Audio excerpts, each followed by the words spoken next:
ભરૂચ જિલ્લા દિવ્યાંગ સહાય યોજના હેઠળ અપાયેલા મોબાઈલ ફોનને લઈને અસંતોષ જોવા મળ્યો છે.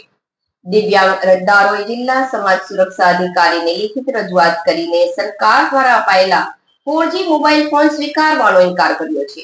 ઉપરાંત સહાય યોજનામાં ગેરરીતિના આક્ષેપ કરી ઉપરી કચેરીમાં રજૂઆત કરવામાં આવી છે.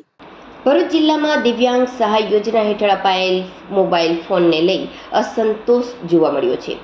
દિવ્યાંગ અરજદારોએ જિલ્લા સમાજ સુરક્ષા અધિકારીને લેખિત રજૂઆત કરીને સરકાર દ્વારા અપાયેલા 4G મોબાઈલ ફોન સ્વીકારવાનો ઇનકાર કર્યો છે. અરજદારોના મતે તેમને અપાયેલા લાવા કંપનીના 4G ફોન ટેકનિકલી નબળા છે. ખાસ કરીને ટોકબેક જેવી સુવિધાઓનો ઉપયોગ કરતી વખતે ફોન ધીમો પડી જાય છે, જેના કારણે દિવ્યાંગ વ્યક્તિઓ માટે તેનો ઉપયોગ મુશ્કેલ બને છે. દિવ્યાંગોએ આક્ષેપ કર્યો છે કે સરકારે પ્રતિ સાધન 20,000 સુધીનું બજેટ ફાળવ્યું હોવા છતાં આધુનિક 5G સ્માર્ટફોન આપવાના બદલે ઓછી ગુણવત્તાવાળા 4G ફોન આપવામાં આવ્યા છે. આનાથી બજેટ અને વાસ્તવિક ખર્ચ વચ્ચે ગેરરીતિ થઈ હોવાની શંકા વ્યક્ત કરવામાં આવી છે. દિવ્યાંગોએ માંગ કરી છે કે આ સમગ્ર મામલે યોગ્ય તપાસ કરવામાં આવે, ગુણવત્તાસભર 5G મોબાઈલ ફોન પૂરા પાડવામાં આવે અને જો ગેરરીતિ જણાય તો જવાબદાર અધિકારીઓ સામે કડક કાર્યવાહી કરવામાં આવે. આ મુદ્દે જિલ્લા સમાજ સુરક્ષા અધિકારી રાજેશ દેસાઈએ જણાવ્યું હતું કે અરજદારોની રજૂઆત ઉપરી કચેરી ખાતે મોકલી આપવામાં આવી છે. તેમણે ખાતરી આપી છે કે આ બાબતે વહેલી તકે યોગ્ય નિર્ણય લેવામાં આવશે અને જૂના ફોન પરત લઈને નવા ફોન આપવામાં આવશે. હું રાજેશ દેસાઈ, જિલ્લા સમાજ સુરક્ષા અધિકારી ભરૂચ. હાલમાં આ પ્રથમ વર્ષે તે દિવ્યાંગ સાધન સહાય યોજના હેઠળ દિવ્યાંગ લોકોને મોબાઈલ આપવાની, સ્માર્ટફોન આપવાની નવી એક યોજના શરૂ થઈ છે. એમાં આ વર્ષે આપણે ભરૂચ જિલ્લામાં 89 દિવ્યાંગ લોકોને મોબાઈલ ફોન આપવામાં આવેલ છે.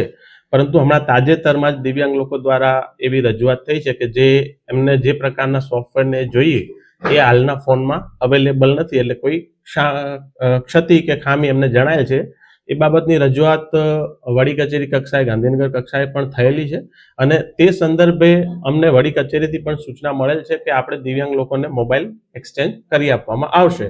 હાલમાં આ જે દિવ્યાંગ લોકોની જે રજૂઆત છે એ રજૂઆતને અમે વડી કચેરી સુધી પણ પહોંચાડીશું અને જ્યારે આ બીજા નવા ફોન અમને આપશે વડી કચેરીથી, જે બી સૂચના આવશે એ સૂચના અનુસાર અમને અમારી જોડે જો નવા મોબાઈલ આવશે, જ્યારે મતલબ લગભગ 10 થી 15 દિવસમાં મોબાઈલ આવી જવાને સૂચના છે, એ આવી જશે એટલે આપણે દિવ્યાંગ લોકોને તમામને કોન્ટેક્ટ કરીને એમનો જે જૂનો ફોન છે એમને નવા ફોન સાથે એક્સચેન્જ કરી આપવામાં આવશે.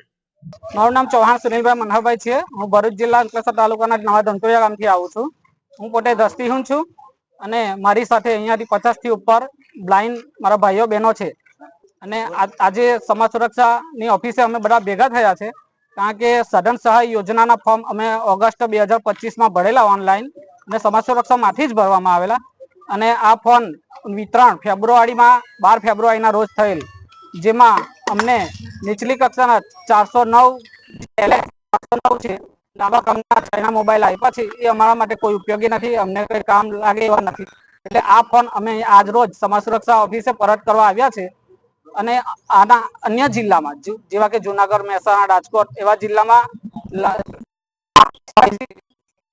અમને પણ મળે એ માટે અમે આજે અહીંયા ભેગા થયા છે અને અત્યારે ભેગા થયા છે પણ 11:15 સાડા 11 થયા પણ હજુ કોઈ અધિકારી અહીંયા ઓફિસ પર છે નહીં.